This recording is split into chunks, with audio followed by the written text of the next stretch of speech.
يا نفس إن لم تظفري لا تجزعي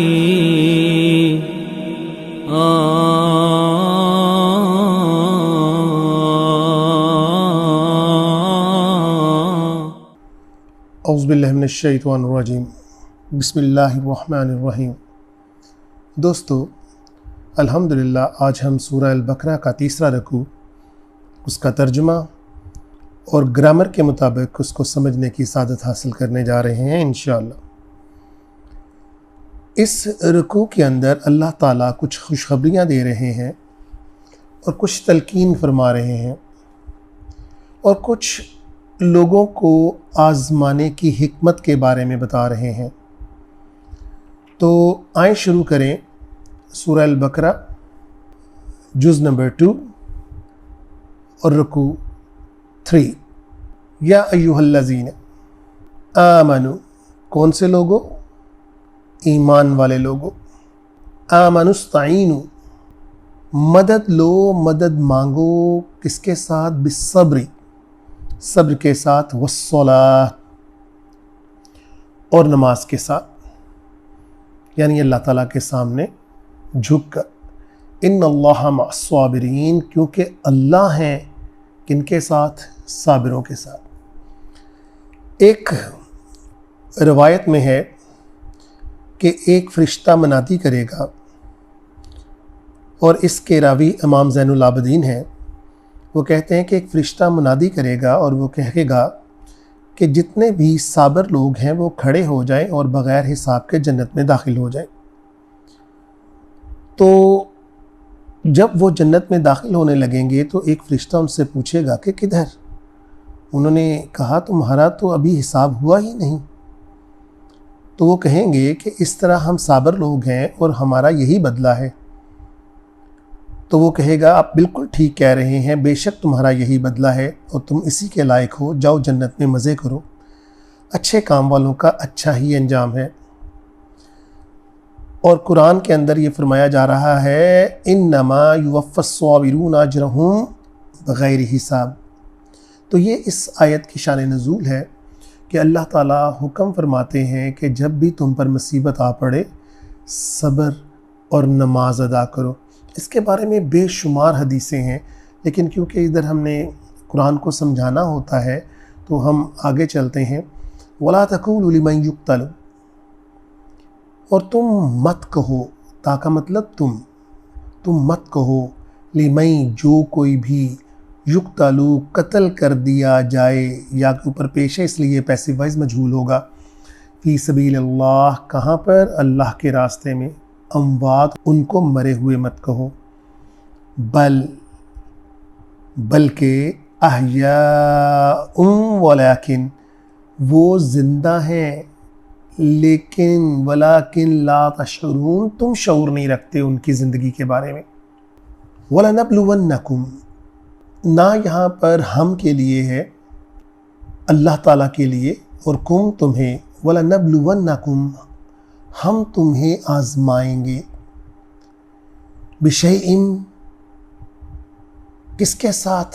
من الخوف والجوع، خوف کے ساتھ، بھوک کے ساتھ، وَنَقْصٍ من الاموال، اور مال کی کمی کے ساتھ، والانفس والثمرات، اور جان کی کمی کے ساتھ اور پھلوں کی کمی کے ساتھ، وَبَشِّرِ الصَّابِرِينَ، لیکن خوشخبری دو کن کو؟ صابرین کو۔ دوستو، یہ ہو ہی نہیں سکتا کہ اللہ تعالیٰ کا ہم دم بھریں، ان سے محبت کا اظہار کریں اور ہم ان کی آزمائش میں نہ آئیں، کیونکہ جب ہم کسی سے محبت کا اظہار کرتے ہیں تو وہ بائی لپس تو نہیں ہوتا، پھر اللہ تعالیٰ ان کو آزماتے ہیں اور پھر واقعی جانچتے ہیں کہ کیا یہ میرا ہی بندہ ہے یا کہ صرف زبانی کلامی دم بھرتا ہے۔ الذین اذا، وہ لوگ جب اصابت ہم، ان پر آ جاتی ہے، کیا آ جاتی ہے؟ مصیبت آ جاتی ہے، قالو، تو وہ کہتے ہیں، انا، یہ دو الفاظ ہیں انا اور نا، بے شک ہم للہ اللہ ہی کے لیے ہیں، وَإِنَّا اور بے شک ہم الیہ، الہ کا مطلب کی طرف ہی، یہاں پر اللہ مراد ہے، یعنی اسی کی طرف راجعون، پلٹ کر جانا ہے۔ دوستو یہ کلمہ اتنا بڑا کلمہ ہے کہ ہم اپنے آپ کو اللہ کے سپرد کر دیتے ہیں، اور پھر کیسے ہو سکتا ہے کہ جب ہم اللہ کے سپرد اپنے آپ کو کریں تو ہمیں بہتر بدلہ نہ ملے۔ اس کی دو بہت امپورٹنٹ روایات ہیں۔ ایک تو ام سلمہ، جب ان کا شوہر وفات پا گئے تو آپ کے پاس حضور صلی اللہ علیہ وسلم تشریف لے گئے اور وہاں پر اپنے نکاح کا اظہار کیا، تو وہ کہنے لگی میں سوچتی تھی کہ جب میرے شوہر وفات پائی تو میں نے یہ کلمہ پڑھا جو میں نے نبی صلی اللہ علیہ وسلم سے سیکھا تھا، لیکن ساتھ یہ بھی سوچتی تھی کہ ان سے بہتر بدلہ مجھے کیسے ملے گا۔ تو دیکھیں اللہ نے نبی صلی اللہ علیہ وسلم کی شکل میں مجھے وہ بدلہ دیا۔ اور دوسرا ابو سنان کے بارے میں یہ روایت ہے کہ وہ جب اپنے بچے کو دفن کر کے آئے تو اللہ تعالیٰ نے ملک الموت سے اوپر عرش کے اوپر پوچھا کہ تو میرے بندے کے جگر کے ٹکڑے کو چھین کر لے آیا ہے، بتا اس نے کیا کہا۔ تو ملک الموت فرماتے ہیں کہ اس نے کہا انا للہ و انا الیہ راجعون۔ اللہ تعالیٰ فرماتے ہیں کہ اس کے لیے جنت میں ایک گھر بناؤ اور اس کا نام بیت الحمد رکھو۔ یہ ہے بدلے جو اللہ کی آزمائشوں میں صبر کرتے ہیں اور مصیبت کے وقت یہ کلمات پڑھتے ہیں، اولئک علیہم صلوات، اور یہی وہ لوگ ہیں، اللہ کا مطلب پر ہم، ان کے اوپر صلوات نوازش ہے، نوازشیں ہیں، کس کی طرف سے؟ من ربہم ورحمہ، اور رحمتیں ہیں، واولئک، اور یہی ہیں وہ لوگ، ہم المہتدون، جو کہ ہدایت یافتہ ہیں۔ ان الصفا والمروہ من شعائر اللہ، شعائر کا مطلب ہوتا ہے نشانی۔ یہ دونوں پہاڑ جو ہیں یہ اللہ کی نشانیوں میں سے ہیں۔ آپ کو اس کی بیک گراؤنڈ کا تو پتہ ہی ہے۔ جب بی بی ہاجرہ نے اس کے اوپر سعی کی اور اپنے بچے کے لیے خوراک اور پانی کی تلاش کر رہی تھی تو اللہ تعالیٰ کو اس وقت بھی یہ دونوں پہاڑ بہت اٹریکٹ کیے اور اس کے اوپر سعی کا حکم فرمایا۔ نمبر 2، لیکن جب زمانہ جاہلیت آیا تو اس وقت جاہلیت میں اس کا طواف اس طرح سے ہوتا تھا کہ صفا کے اوپر ایک بت جس کا نام اصاف تھا اور مروہ کے اوپر ایک بت جس کا نام نائلہ تھا اس کو رکھ دیا گیا، اور وہ طواف کرتے ہوئے ان کو چھوتے اور چومتے تھے۔ ان کے بارے میں روایت یہ تھی کہ یہ دونوں لوگ، مرد اور عورت، ان دونوں نے حرم کے اندر زنا کیا اور پھر جرم کی پاداش کے اندر ان کو پتھر بنا دیا گیا۔ لوگ کچھ دیر تو ان کے اوپر لعنت اور ملامت کرتے رہے، مگر تھوڑی ہی دیر گزرنے کے بعد ان کی پرستش شروع کر دی اور ان کو ان پہاڑوں کے اوپر رکھ دیا، جس کی وجہ سے ایمان والے ان دو پہاڑوں کے درمیان صحیح کرنے سے رک گئے تھے۔ لیکن پھر اس کی اجازت اس آیت کے ذریعے دی گئی۔ یہ ہے اس کا شان نزول۔ ان الصفا والمروہ من شعائر اللہ، یہ اللہ کی نشانیوں میں سے ہے۔ فمن حج البیت، فمن جو کوئی بھی، حج البیت جو حج کرے، اس گھر کا طواف کرے، او اعتمرا، اور عمرہ کرے، فلا جناح، اس پر کوئی گناہ نہیں، علیہ اس کے اوپر، ان یطوفا کہ وہ طواف کرے، بہما ان دونوں کا۔ ہما یہاں پر مراد یہ دونوں پہاڑ۔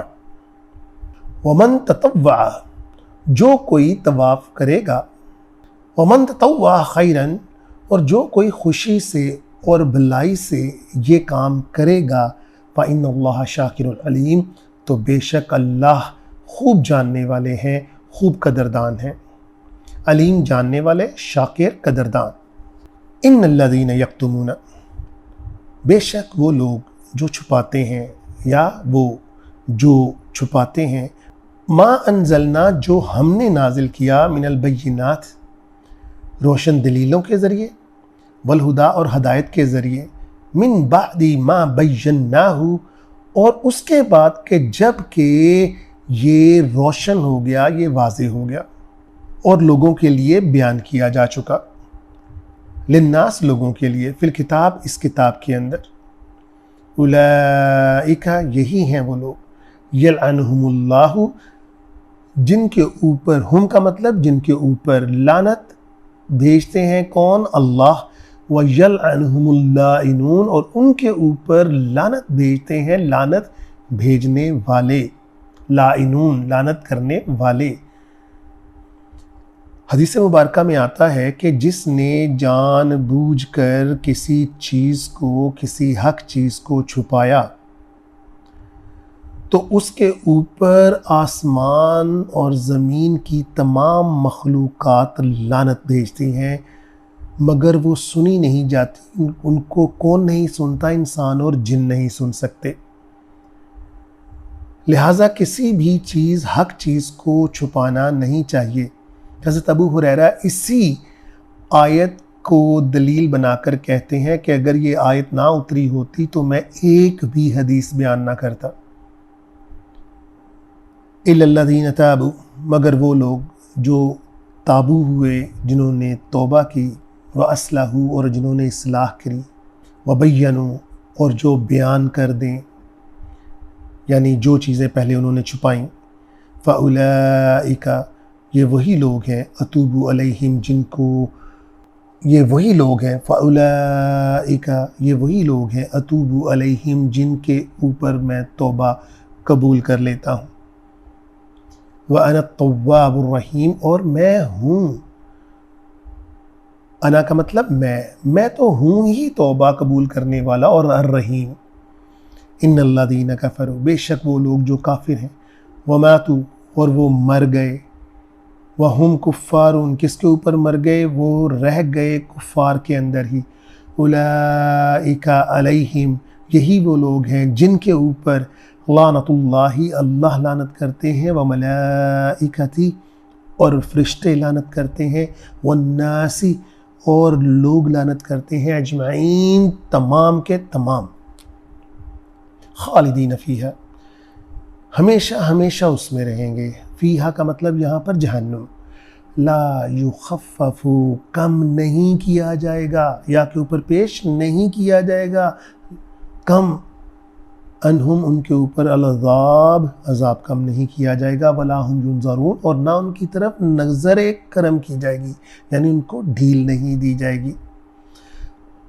اور اللہ تعالیٰ فرماتے ہیں وَإِلَٰهُكُمْ اور تمہارا الہ، تمہارا رب، تمہارا معبود، الہ واحد وہ واحد اور تنہا معبود ہے، لا الہ الا کوئی اور نہیں ہے الہ مگر وہ، هو الرحمن الرحیم جو رحمان بھی ہے اور رحیم بھی ہے۔ صدق اللہ العظیم۔ يا نفس إن لم تظفري لا تجزعي